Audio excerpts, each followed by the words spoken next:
Mika Salamanca at Will Ashley sinagot kung hard lunch na nga ba ang kanilang sweet pics sa Thailand. At dahil nga sa chismoso ako at isa ako Mick Brand fans, halina't magchikahan na tayo mga chika, Dora. Sa panayam ng 24 oras, hindi nakaligtas sa mga kapuso stars na sina Mika Salamanca at Will Ashley sa mainit na tanong ng mga netizens. Nag-hard lunch na nga ba sila ng kanilang relasyon matapos ang kanilang viral na bakasyon sa Thailand?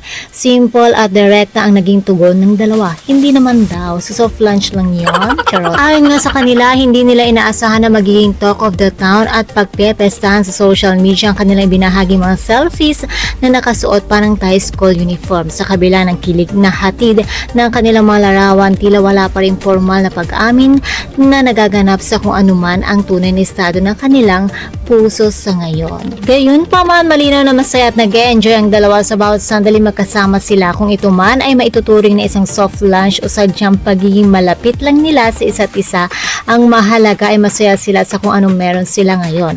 At bilang mga tagahanga, nararapat lamang na irespeto ang kanilang privacy habang naghihintay ang lahat kung kailan nga ba ang hard lunch na tunay. Charot!